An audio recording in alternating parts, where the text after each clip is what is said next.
back to my mother channel. Welcome back to Sparkle's Way. And yes, Sparkle is my real name. Get it right, get it tight.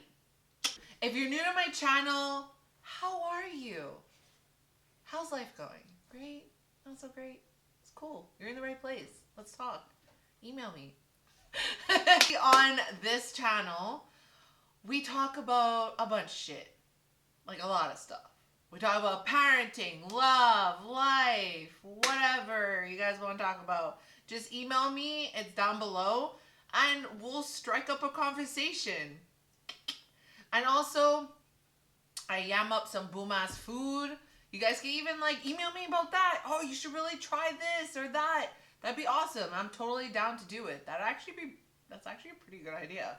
So if you want to do that too, hit me up and be like, yeah, you gotta try this. I tried this at the restaurant. I'll go find it. What's up? You know? So today, my beautiful, beautiful, beautiful parents, we are gonna be talking about parenting. So please grab your wine, grab your shot glasses, and let's get into it. Because I know parenting, whew, it's beautiful, but stressful. Just a dad here. Hey! What is love when you're a parent? I realize now, being a dad for a while, once you bring a kid into this world, the whole freaking relationship changes. Yeah. Everything becomes about them. All your time and your energy goes into them, then them. Into them and them. I guess your kids, right? You really lose focus on what even made you want a baby with your person in the first place. It's kind of sickening and sad. Very sad. Me and my woman drifted apart once we had our baby come home with us. It takes a strong bond and a lot of communication to really last a full length of a child's life without breaking apart. Do you agree? Because I know you understand what I mean. Of course I understand. You know, just because I'm single, don't get it twisted. Having kids, exactly what you said, your focus goes on your kid, which is great. That's what you're supposed to do. But you do need to find time for your partner. You have to. Not even just communication. You gotta find time. And it could be the smallest things that you do for your partner. Like when your kids go to bed, okay, say they go to bed, I don't know, 7:30, 8 o'clock. Have a movie night with your partner. And even then, you can have okay, you give the kids supper, right? So they're eating supper and stuff. And you could save your supper for a little later. So when the kids go to bed, you and your partner can have a romantic dinner while the kids are sleeping and just communicate then how your day was, how things are going. And you guys have alone time. So you guys could talk very freely without the kids kind of interrupting or it's inappropriate for your children's ears, practically. And get a little hokey pokey after. Because it turns your life around. Because that's what it's all about. Right? Don't forget to have intimacy with your partner. That's very important. I know you guys are both tired and you guys are new parents or I don't know how many kids you have, but it can be hard to keep that intimacy up. But I'm telling you, no. Keep it going. Keep that baby all the time because that's so important. I can't stress that enough. People fall off of it, but having that connect, you know what I'm talking about. But having that is really important in the bedroom too. So not even just outside the bedroom, but in the bedroom. A lot of communication and really find those things that your partner loves too, inside the bedroom and outside the bedroom is really important. I know a lot of times it's hard to find a babysitter, but I know we all can, family member, bring it to grandma's house or a cousin's or whatever. And just have those romantic evenings when you first started going out. Just because you have a kid doesn't mean that your life romantically stops. You're emailing me. I already adore you because you're actually trying to, I think you're trying to rekindle. Your candle is still burning, obviously, because you're with that person, but you're trying to rekindle it. You're trying to like ignite the flame again. And I love that about it. I love that about you, that you're trying to reignite it. So I believe just small gestures every time you can. I don't even want to put like 2 times a week. No, screw that. Whenever you can, just do little gestures, romantic gestures. Come home with a bouquet of flowers. Just show her that you appreciate her. She's an amazing mother. She's gorgeous. She's sexy. She's, you know what I mean? Make her feel like number one. And honestly, like I'm saying, not just you. Let her do stuff for you too, because I'm sure you're an amazing father too. So why not for her to show you appreciation also? I think it should go both ways. It shouldn't just be the man always doing it for the woman. I believe that the woman has to do it for the man too. Why not? If you feel like getting your man flowers, go and get your man flowers. It's not because you're a woman, it should be the man. No, we're past that. It's 2022. Come on, ladies. You will balance each other out, you know? That's the thing about relationships. You really gotta have that balance, because if the one of the scales tilting, you gotta regulate that shit, you know? Yeah, you're a parent, right? But you're also a husband or a boyfriend, and yeah, you're also a coworker, and you also have all of these things. But you gotta find balance in your life for your life to be really like smooth.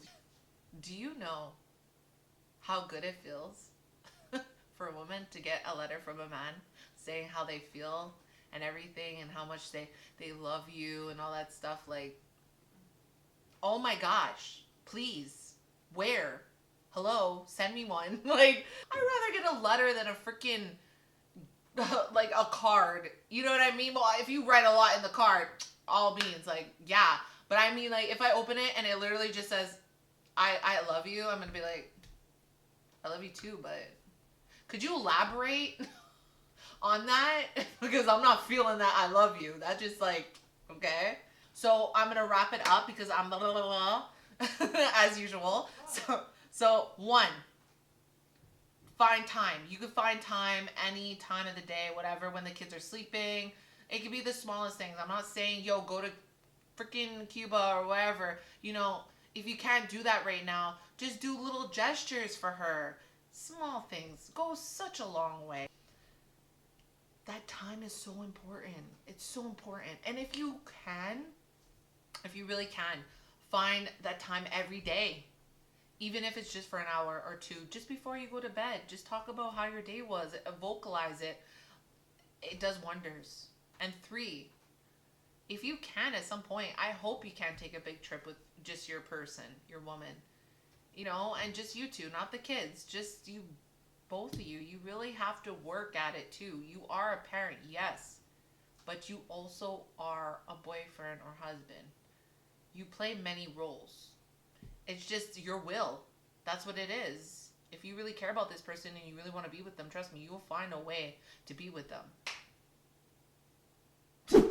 Let's go. All right.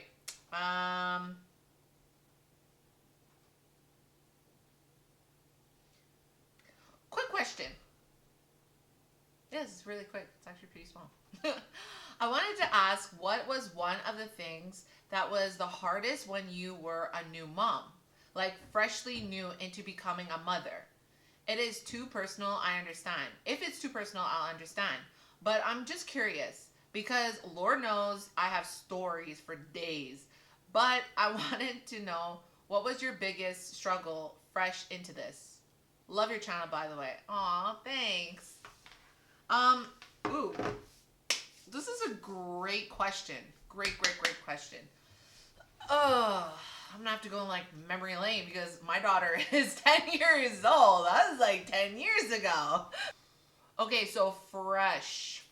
I'm like more thinking at the hospital right at this moment. The hardest thing, obviously, besides pushing out my child, besides all that, was bathing her. I mean, like, the nurse was there, but okay, before I even had my kid, I never babysat. I never changed a diaper. I never fed a baby. I never did any of that stuff. Like, the oldest I babysat was like maybe 7 or 8. So that's like nothing compared to a newborn baby, you know? So this was like my first of everything, like everything. So they put her in this, like in your room, right? They put the baby in the sink, you know, show you how to like clean it and be careful, and like how to put alcohol on it and clean around it so it doesn't get infected, and then it'll fall off. And I was like, ew, gross. It's gonna fall off. What the hell? So just doing all that and then shampooing, and while you're like holding the baby, you gotta like hold the head still. And this baby's like she was like this, like her head was like it's a baby, right? So they have no strength in their neck. So you gotta like hold the baby's head and clean the back and all this. And I'm doing this in the sink. I'm not thinking about my tub that has like the hammock thing. I'm like, oh my gosh, how am I gonna do this? I'm not even thinking about I have shit for that. But anyways, in the moment, I was just like, oh my gosh, trying to like hold the baby, and like she's all slippery because of the soap, and it was like the most stressful thing I've ever had to deal with. I'm like, oh my gosh, she's like slipping out of my hands, and the nurse like, don't worry, stop stressing, you know. But I'm a new mom, like, what do you expect? She's just holding it like a pro. She's like, bam, bam, bam, bam, like watching the baby. I was like, how, where, like. And also going for walks.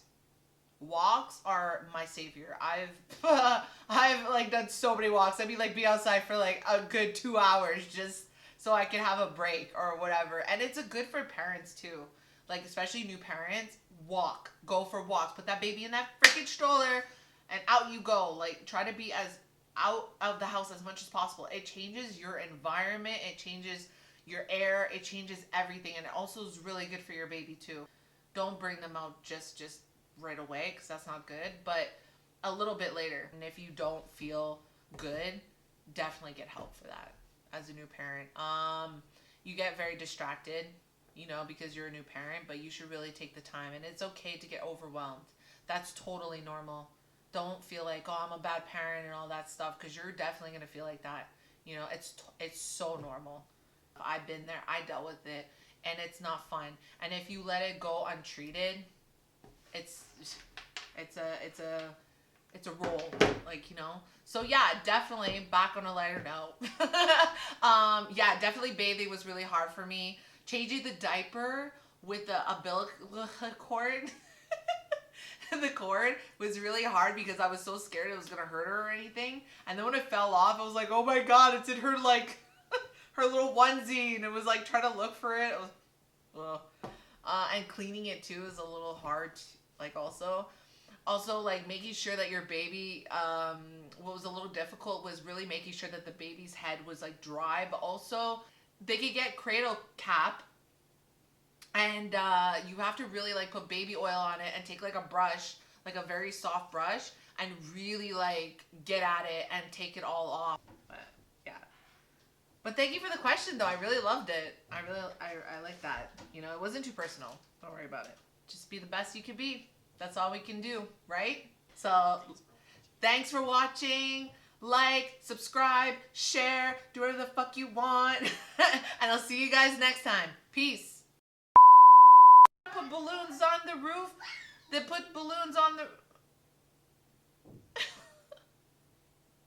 Really? Balloons on the roof. The roof is on fire. No. And the nurse kind of like shows you like how to clean the umbilical cord.